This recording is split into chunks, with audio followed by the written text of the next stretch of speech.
This is the real deal. No need for a virtual background here, George. Right behind me is the beach. The howler monkeys swing from the trees behind me. Living the dream. Living the passive income dream.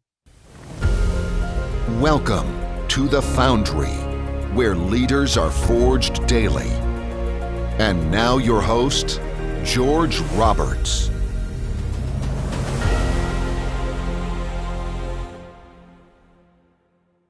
Welcome back, entrepreneurs. Today, we welcome Becca Hintergardt, an expert in the new and growing niche of hotel to multifamily conversions. Welcome to the show, Becca. Thank you, George. Nice to see you. Thank you for having me. Well, thank you for coming on the show. I understand that you come to us today fresh from surfing lessons. I sure did. I'm living here in Costa Rica, so fresh out of surfing lessons, or in my case, wipeout lessons, but I'm getting there. All right, awesome.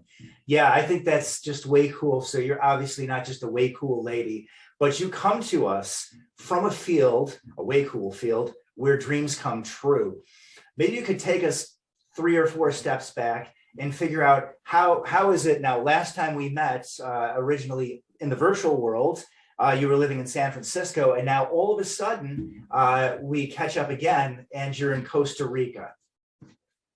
Yes, sir. It's been quite a journey.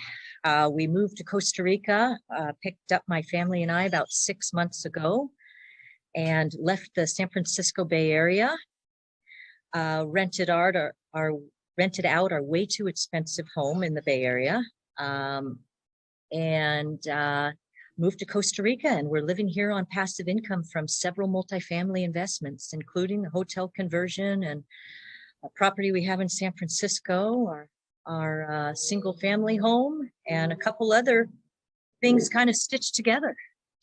Exactly, including a couple of passive investments, as I understand, correct? Awesome. Absolutely. A couple of passive investments as well. Cool. Are you a big fan of that you should be passive before active, or is that not part of your DNA? I think you should be both. I think you should be passive and watch how the process works. And I do think you should be active on smaller unit deals to make all your mistakes on. Hey, I love it. And that's my favorite kind of answer. And that's kind of how I've gone to. Actually, I can't say that. I did start out active before I went passive, but I corrected myself. I should have been passive first. It would have been a great way to go. So it's a pretty amazing story. I mean, you are living literally now off of passive income. You've done many things in your life. I think you've been in real estate for 10 years. Before that, you were in medical device sales. And maybe just quickly walk us through. So 10 years ago, you decided that real estate is a great thing, and now you're living the life. How did you take those steps up? Yeah, you bet. Well, it started even a bit farther back. My husband and I were medical device sales and selling imaging equipment, the big machinery, CT and MRIs. And that was a great gig, great job, a territory in Hawaii, company car, cell phone, things seemed to be going fine until you stop working or you don't sell very much. And I thought, this is not a passive income deal. In fact, this is a hyperactive job. The moment I stop working, the paycheck stops. And in fact, the more I work, the more I pay in taxes. So this seemed to have an inverse relationship to wealth building. Enter real estate. So about 10 years ago, I started dabbling in real estate. I bought actually my first property, a duplex in San Francisco. And it was, the signs should have been there because it was just myself and a contractor that bid on it. And I didn't even own a hammer at the time. So I thought, this is really going to end poorly. But I'm a big fan of emerging markets. And fortunately, San Francisco was an emerging market at that point. So all boats rise with the rising tide, and did very well on that deal. Condo conversion, an old Victorian building, you lift it up on stilts and then put garages underneath and charge $500 more in rent a month just for a garage, and all kinds of things we do in San Francisco. Lots of mistakes made on that property, my training ground. Then I moved on to my 12 unit, my training ground number 2 in Kansas City. A similar scenario, value add deal, lots of things learned there, mostly on the how to manage the manager side. And then since then, I've been scaling up my portfolio. So going into more passive deals and syndicating myself and doing larger deals with partners. So I love that. That was pretty, I mean, in some ways, quick move. I mean, you went from 1 to 12, you didn't mess around. And next thing you know, you're looking for that great big hotel to condo conversion deal. And when it came, it was a big deal, right? I understand that was 100 units as an apartment, correct?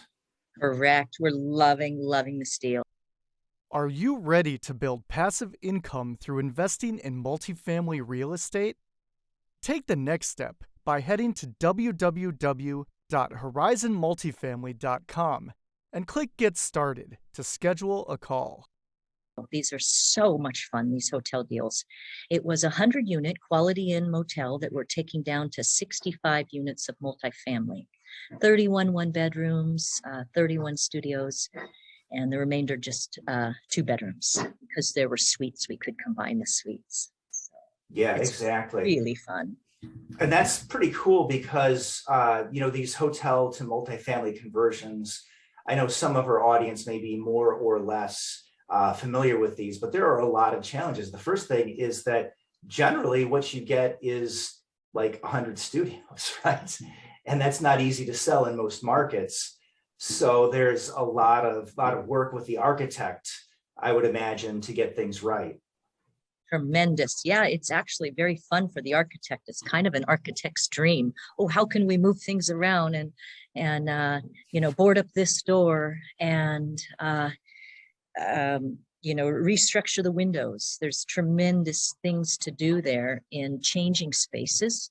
You must determine if your market can even absorb the amount of studios in one bedroom. So we originally started this like, yay, we've got 100 studios. We're just gonna fix them up and put them out there. Well, no, this tertiary market where it's at couldn't absorb 100 studios. So the property manager gave us a quick reality check on that.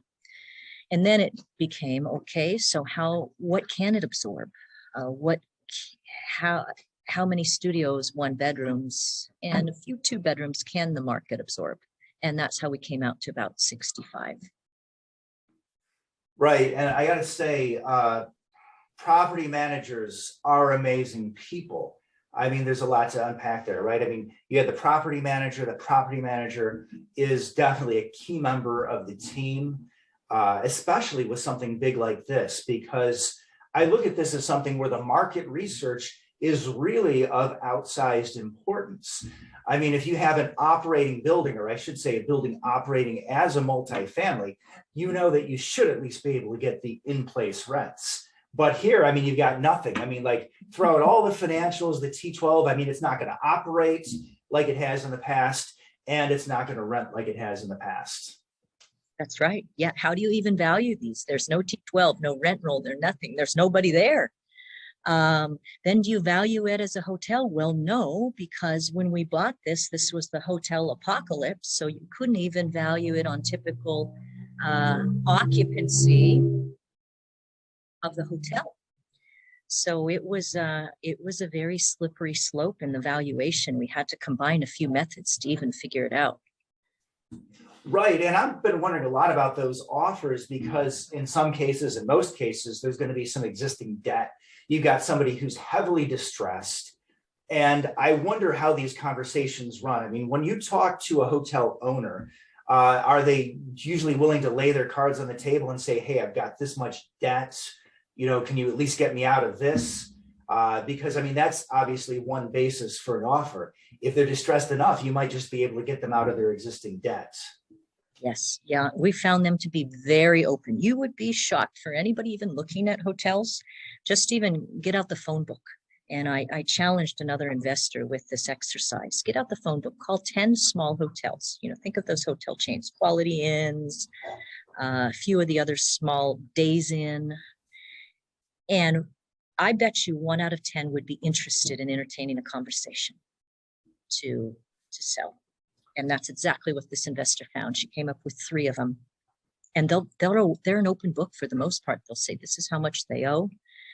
This is how much it will cost for them to exit the franchise, because they have to buy out their franchise. So in this case, Quality Inn, those cost anywhere from $75,000 to about $150,000 to buy out the franchise. You can have the owner do that, or you could put it into your offer. You have to even determine if their debt is equal to the valuation of the property. And how do you do that? Well, you kind of back it into what the values are for multifamily for one. What would you pay for a multifamily building there? Then you could take some of the traditional hotel valuations, which they use an approach. It's called average daily rate. And you take the average daily rate of that hotel, times it by 1,000, and then times that by the number of rooms. That's one of the metrics of hotel valuations. So you take a few of these methods and sort of back it into what you think is a fair price. And that's exactly. Obviously, you have to best what they could get in the hotel space, but again, really distressed right now. And as I understand, expected to be for quite some time. So how long is the on-ramp for people who might want to follow you into this space? We believe it will be till about 2024. And they said about 35% of hotel chains, small hotels, by the end of even 2020 were to go into a distress situation. And keep in mind, this field was hemorrhaging before this, because Airbnb has given these small hotels such a run for the money that the coronavirus has just tanked them. Yeah, amazing. And I feel like you brought up a lot of megatrends there. I was going to ask if the coronavirus played into the projections of 3 more lean years for hotels. Absolutely. Absolutely. It really collapsed them. It was lean years they were living already, lean years ahead as the competition from Airbnb increases. And then with the COVID-19, most of them just couldn't hang on. Yeah. And it's changed so many things, right? I mean, people go out in RVs these days. You can't rent an RV anymore because they're all rented out. And I tried, and it's so hard. There's a waiting list. Do you have experience? Hard to rent somebody else's RV these days if you haven't driven or owned a similarly sized RV in the past. And this is just partly to go on the megatrends track, but also, I love commercial real estate in general. And so people who are looking for ideas, and maybe they think, hey, multifamily is great, but I'd like to try something else. There's so many things you can do these days. You got vacant land. Those RVs are another coronavirus megatrend. Near my house, I know there's at least a couple places tucked away just behind the main roads where people are storing their RVs. And wow, a lot of stuff going on. And a lot of stuff. Yeah. And then the other mega trend I would say is that coronavirus is sort of pushing people out towards those tertiary markets where this, I want to say, Sierra Vista property is. And so I think that's really cool. You've got hotels that are dying, and then you've got the tertiary markets where people need a place to live. Because if you think about it, all things equal, I would rather have a hotel, right? Because you can charge new rent every night.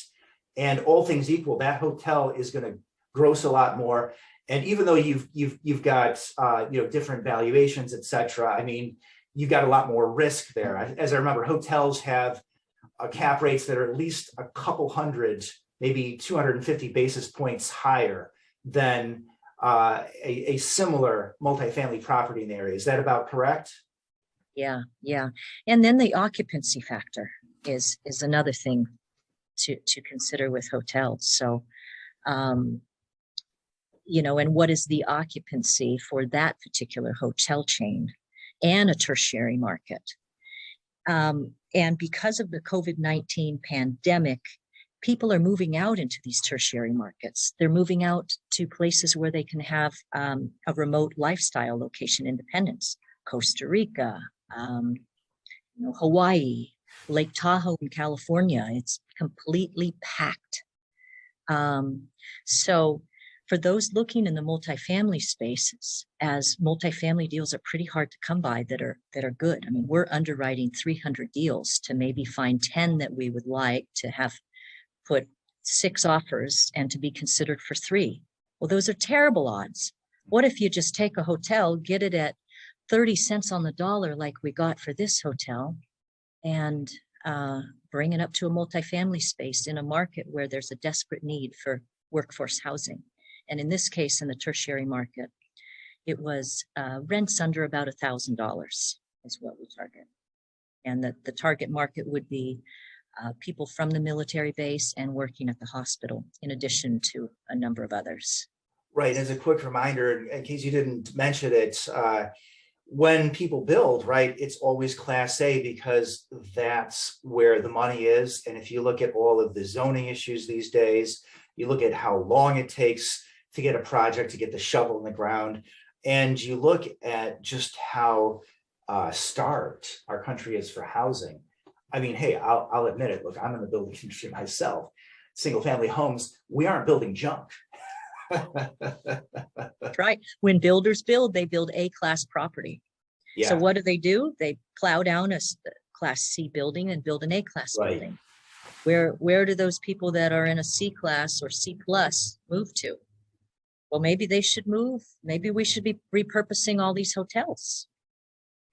And yeah, it makes total sense. Housing. Mm-hmm. Yeah, I love it. I mean, I do wonder and worry a little bit about the rebound, because I feel at some point, but then again, I guess that's the wonderful thing about having a dynamic economy. If it wasn't for people like me who are going out and renovating these older multifamily properties, people like you who are taking these underutilized hotels, that it's going to really take much, much longer for these builders to get caught up. And I do wonder about the boomerang effect in price as well, because, I mean, we're going far beyond what makes sense outside of there being a huge supply constriction. Tremendous supply constriction, and driven by so many dynamics, but a couple to focus on for hotels is workforce housing. Where are all these, people in workforce housing going to live? Number 2, the millennials. A lot of millennials are opposed to home ownership. I know of another group in Austin that does hotel conversions, and they target specifically to millennials. They'll take the lobby area and make it an area for all of them to hang out and what do they call them? Co-working spaces. Yeah. And it's targeted not for workforce housing, but for millennials that, are fine with a 1-bedroom or a studio apartment. So there's a lot of plays on it with hotels. Yeah, awesome. Before we go further with the real estate angle, I just want to say, if you're listening to this podcast, you definitely have to head over to the YouTube version, because Becca is literally talking to us from Costa Rica. She's outside, and earlier in the interview you can actually see the pool guy moving. I am so sick and tired of all these fake backgrounds. This is not one of them. So you might hear a low-flying plane or a howler monkey come by, but that's what we're going for today. This is the real deal. This is the real deal. No need for a virtual background here, George. Right behind me is the beach. The howler monkeys swing from the trees behind me, living the dream, living the passive income dream. I love it. I love it. And so then before I go back into parallels between multifamily and hotel to multifamily conversions, you did mention one valuation method, which is your average daily rate times 1,000. I understand there's some crazy valuation methods. So can you give us one or two just for fun? Oh, there's some crazy ones. Well, one of them is the that people would value hotels based on a multiple of the sales of the minibar. So if they sell X amount in a minibar, it's times a certain multiple. And these are done maybe for, larger chain hotels. But, people have other back of the napkin approaches. They have the average daily rate method, which we use. It's all over the place, really. What we found to be the best one is just find a comparable. And with our deal, we were so lucky. 5 minutes away, we have our comparable property that the property manager we're using, they have a construction arm as well. They managed and did the renovation on that property. So we just cut and paste what they did. Yes, I love that. A validated business plan. And I'll tell you, for my first deal, one of the things that helped me jump in is that all of the apartments around us had been repositioned in Orlando. And we could see, well, the only reason why this one wasn't taken is that it was a 14 unit. So when you talk about your second deal being a 12 unit, I'm right there with you. That law of the first deal is amazing. Once you get in that commercial space, 5 units and up, it's amazing. It's like a rocket. Yeah. Oh, yeah. And it's really important, I feel, those smaller units on the training ground, because you can take all the courses you want. I mean, I've been in the Dave Lindahl coaching program, which was great at the time. I've been in the Michael Blanc, but nothing beats hands-on experience.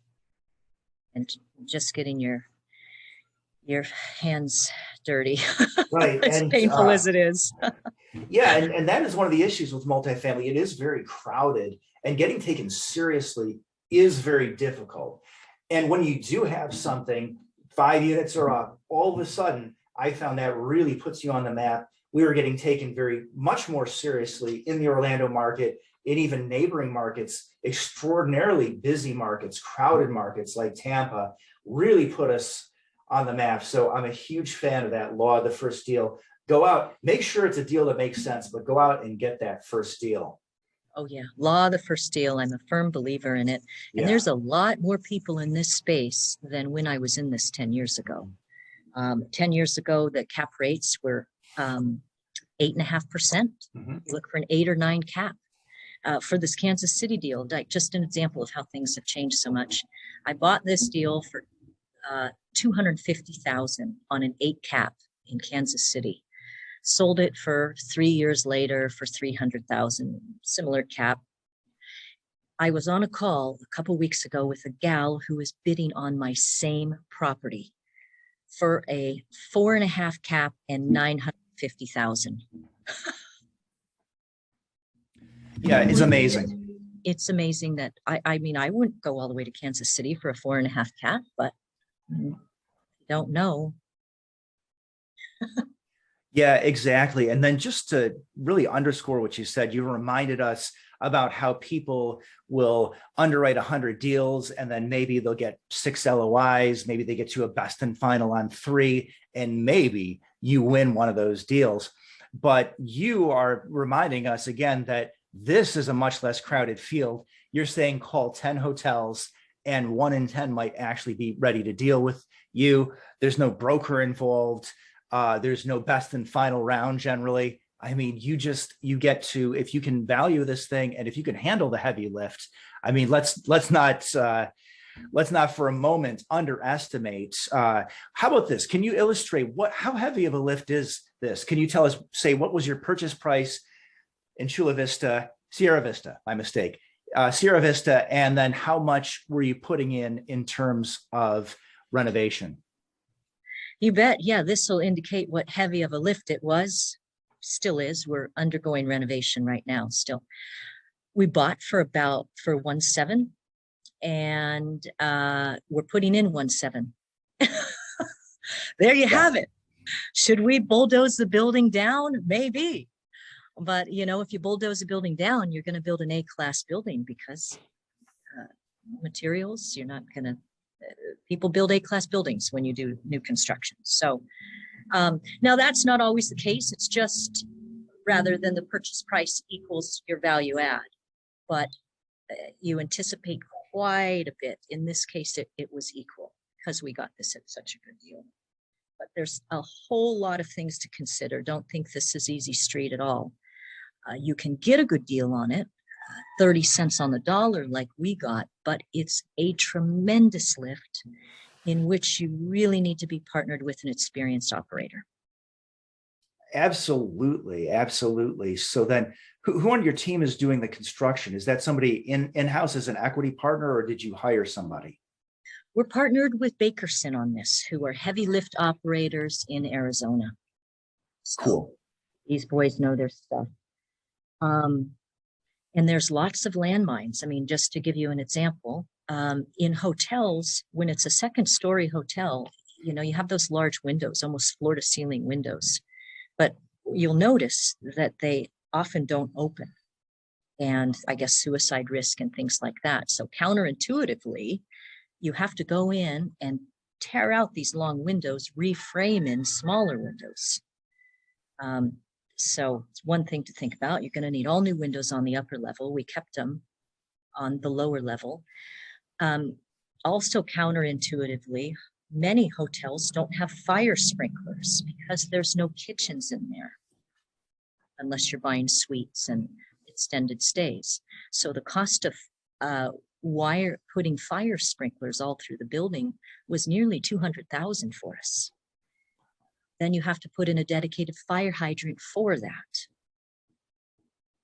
So there's a lot of things to consider. Zoning, that's a big whammy. It should all begin there when people are looking at hotels. Do you need to rezone? And if so, are you prepared for the hassles and the cost associated with it, and hiring the consultant that's necessary to do it? In our case, we lucked out, since it's a tertiary market. It's zoned for multifamily and hotels. So it was just an over-the-counter change of use. But we have another investor friend who's doing a conversion in Phoenix, and the city's making him put in a $500,000 road and fire hydrants up that road for his hotel conversion. So Yeah. No. And only then will they grant the rezoning. Oh, of course. Yeah, you've just got to love dealing with the council and dealing with the city and the building inspectors, and try to name all of the people you got to deal with and things like this. My favorite story personally is having to put in an 8-foot wide sidewalk that doesn't connect on either end to an 8-foot wide sidewalk. So, we were told all of the great things about 8-foot wide sidewalks so that people can walk side by side. Nobody has to step on the grass, and how it makes such a more open community. But I know they have to start somewhere, but it's pretty crazy when you see an ordinary sidewalk expand to 8 feet and go back. But I tell you, I understand what they do, and I feel like they get paid by the number of changes that they demand. Oh, they absolutely do. And it's all over the map. I could tell you with my condo conversion in San Francisco, it was insane. I said, okay, what kind of things can I expect them to say? And I had a contractor that worked specifically with it. He says, well, here's a list of 20 things they commonly will say. They may pick out 3, or they may pick out another 40. They said, you just don't know.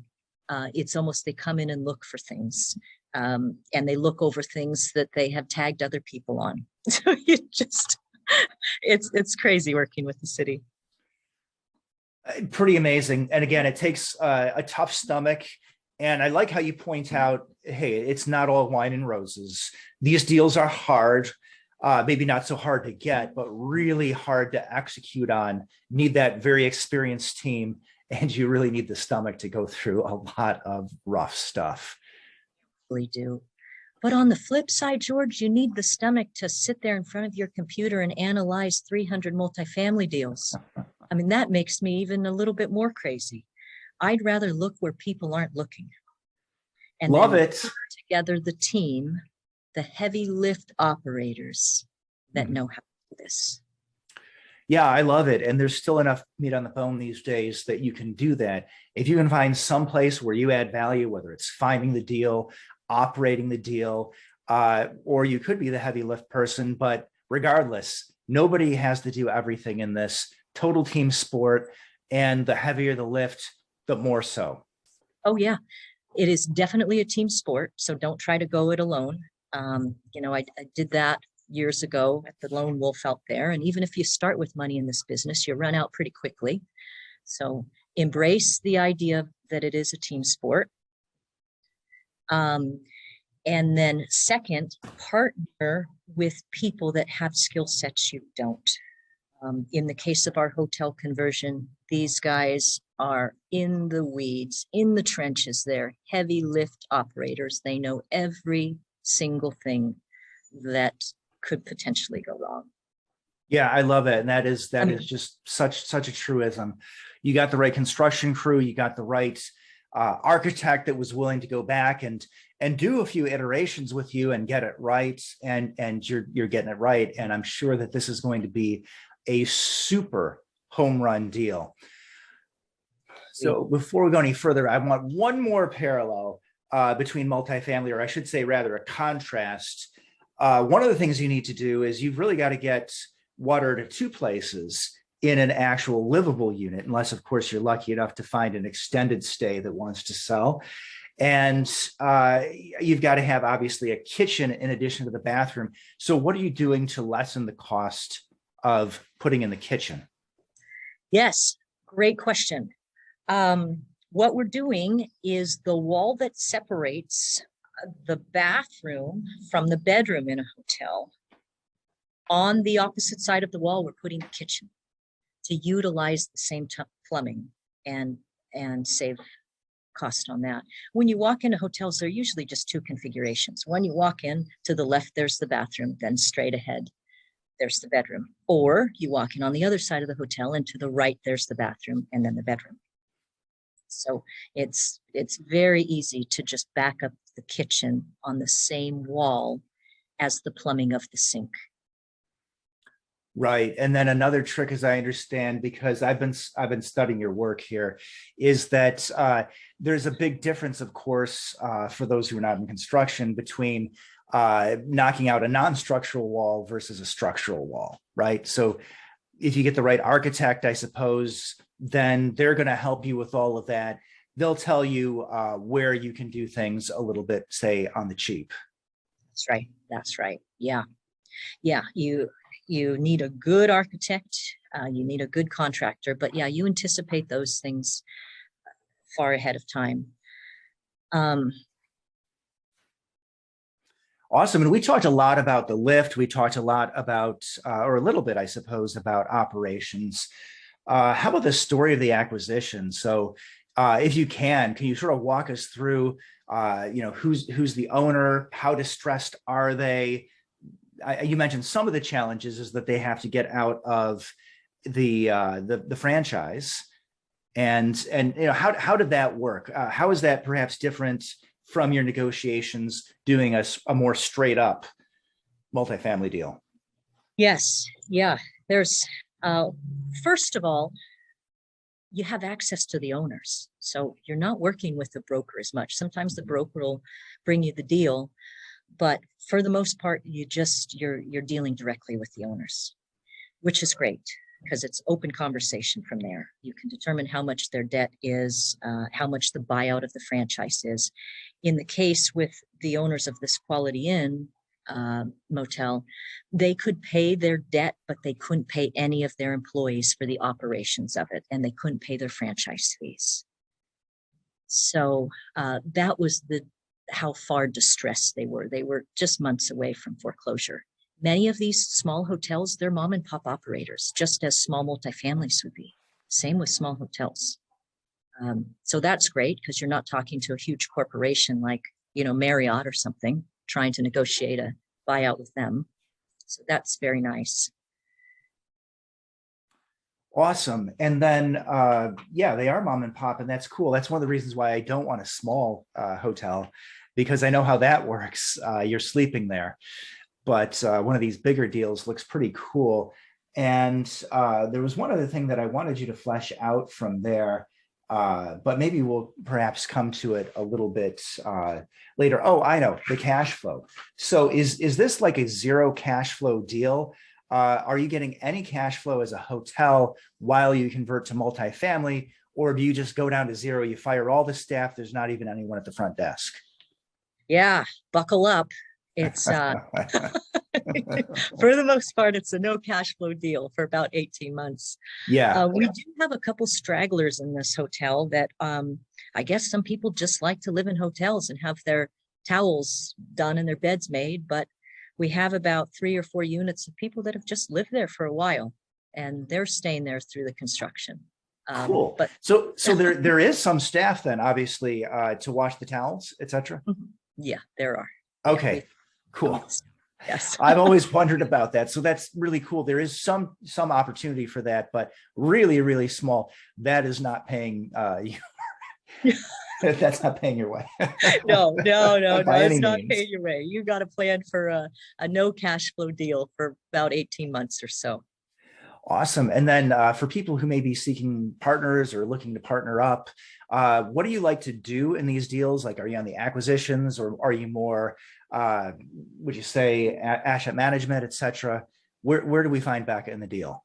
Yeah, I'm more on the capital raising side on the hotels, since they're just such heavy lifts. I wouldn't really dare to asset manage this or, manage the construction side. There's so many pitfalls. My strategy with hotels is to partner with experienced operators. So I'm on the more capital raising side when it comes to hotels. Multifamily, I'm looking for my own deals with my partners. And those we would acquire with investors as well, and manage ourselves, asset manage ourselves with the property manager, of course. So multi-pronged strategy. And here in Costa Rica, I also have several projects going here that are just getting off the ground.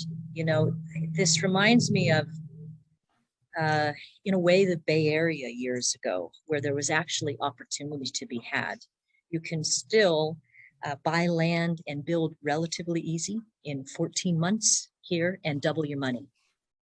Yeah. There's tremendous opportunity in Costa Rica. And then with that, you can double your money and flip, or do long-term rentals, which are hugely in demand. Just as an example, I'm in the real estate business, right? This is the 4th Airbnb we've moved to, for the reason that there's so many people here. Long-term housing is impossible. And all our expat friends are moving around too. Most of us are on our 3rd or 4th house till we can build our own here. Oh, nice. So that's the plan. So you're going to be an Airbnb nomad a little longer and then build, huh? That's right. That's right.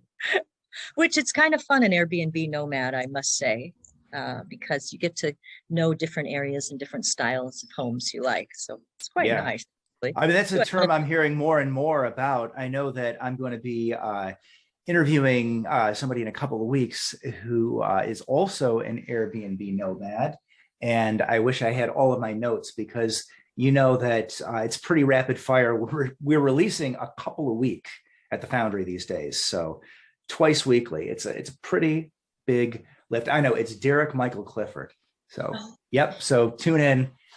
Perhaps a couple weeks after you see Becca's episodes, you might see Derek Michael Clifford and see his experience of being an Airbnb nomad. Well, I'm glad you mentioned the opportunities in Costa Rica, because that was one of the things that I wanted to hit on. I know a lot of people, I guess you'd call it like geographical arbitrage. They're earning these, I mean, knock on wood, still very powerful American dollars. We're suffering some inflation, but the American dollar is still very powerful. And they're living in some of these areas, like maybe Mexico, Costa Rica, maybe they're living in Puerto Rico, as opposed to the mainland United States, where things are more expensive, and just loving it. And I've heard that there are some amazing deals out there. So anything that you've gotten involved in or getting close to getting involved in out there? Yeah. Well, for one, I know exactly what you're saying. It's salary arbitrage. If you can take a US or Canadian salary to a tropical paradise, you can live like a king. Another method is to take a fraction of one's job overseas, because, half is good enough here as well. And then the location independence standpoint is very liberating. Just with COVID, everything was such a minimized version of the life we knew back home in the Bay Area. All the kids' sports were, canceled or lessened, or you come in with a mask and you can barely talk to anybody. And I thought for my family, why not go somewhere where we don't know a lessened version of our life, a minimized version? Everything's new. My kids go to an international baccalaureate school here in between the jungle and the sea. And we're living off our passive income from the Bay Area, which probably wouldn't be enough in the Bay Area, but it's good enough here. And we're living quite well. So then the other aspect of that is here we are, boots on the ground. You take yourself wherever you go. So here I am looking at real estate going, whoa, there is tremendous opportunity here. And a way to do it correctly, sustainable building, allowing egress for animals. And it's not, pave paradise and put up a parking lot, as the song goes. Oh, Joni Mitchell. This is classic. Yeah. Check it out. But anyway, killing me over here. You're killing me. It's so true, though. I mean, it's so true. And, you can 2.5 times your money in 18, 24 months here with ease. I can tell you, I could absolutely not do that in the Bay Area. And a lot of these multifamily deals I'm looking at, are, 2x your money in 3 to 5 years. If you get a screaming deal. So I think that an investor needs to have multiple strategies. One, quick cash deals like flips. 2, good passive income deals like multifamily and US-based markets. And then 3, good solid appreciation, chugging along deals like San Francisco and New York and some of these that are a little painful as well to invest in. But if you're in it for the long term, it's fine. Awesome. Well, I'm going to ask you to promise me to tell me if you get any amazing deals out there in Costa Rica. I would love some geographical diversification. I know one of the few ways that I know that is easy to do that is if you're interested in agriculture. I know there's a lot of ways that you can get involved in Central America, South America, but outside of that, I don't really have the contacts. So let me know if there's any way that I can 2x my money within a year or two. I will let you know, George, and I have contacts here. It's interesting how things work here in finding properties, because I go around with a Costa Rican, they call them ticos here. I go around with the tico and he says, I know the farmer that owns these 7 acres with ocean views of 3 beaches. I can get you a deal on that. And, and then I know another farmer who owns 4 acres right on the beachfront.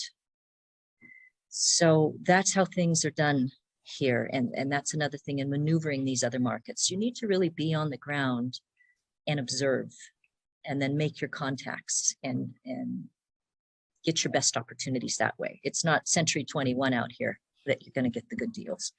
Love it. Yeah, absolutely. You got to have that boots on the ground. And that's why it's amazing to have contacts like you, Becca. I feel like we should probably merge into the final phase of the interview. Let's try and give back to our audience a little bit, give them some advice, tell them some of the things that have helped to get you where you are. Let's start with books that have helped to forge you as an entrepreneur and as a leader. Oh, my favorite subject. I hope you were going to ask that. Yes. Voracious reader. So many, many books. Obviously, everything starts with the Purple Bible, Rich Dad, Poor Dad, Robert Kiyosaki's book. Number 1, everyone should start there. I've even bought this book in Spanish for ticos that I know here. Nice. Great gift. Great gift. Just such a mindset shift. Yes. Yeah. So there's a Spanish version, which is great. Second, emerging markets with Dave Lindahl. I think that's a really good one for many investors, just to get an idea of how markets rise and fall in 7-year cycles and knowing where to buy in that cycle. I I would say the next one is a bit more recent, building a story brand, which for a syndicator, I think this is a very good book. It helps you understand your audience in putting your audience as the hero and yourself as the guide. My recent book that I am loving also is Who Not How. And this is another mind kind of changer. And the premise of this book is that, you know, building something to the 80% is actually pretty easy because you have everything in your head. You just kind of regurgitate what's in your mind and put it on paper. But taking something from the 80 to 90% is hard. Taking something from the 90 to 100% is like climbing a mountain. So save yourself the hassle, and from the 80% on, outsource it. And I have embraced the help of VAs with everything I'm doing in respect to multifamily. Even topics I've wanted to research that are aside from multifamily, I'll pay a VA $8. Go find me articles on this. Oh, okay, great. Because now we're going to have to share some notes on that. I'm sure you don't want to give away your favorite VAs on the air, but somebody who could go out and research something, you're saying $8 per hour. That sounds amazing.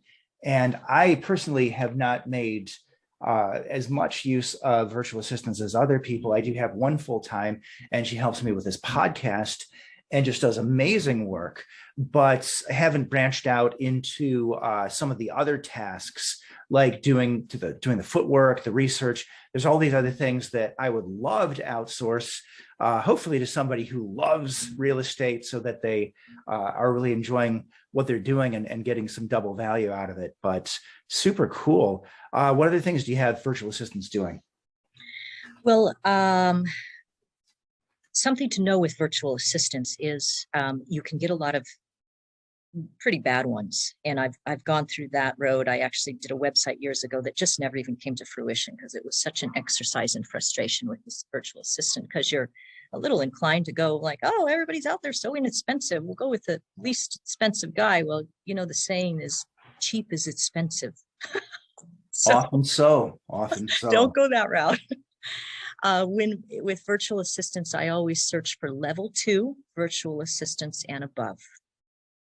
And I'm having them do everything for me, from logos to landing pages to websites, to email signatures, to finding podcasts to be on, to booking podcasts for me, to researching random topics I've wondered about that I just don't have this time to research. Love it. These are all great hints. Yes. Yeah, I want to say one thing I don't see there is an actual website. You mentioned that the website that you tried to build with a VA didn't turn out well.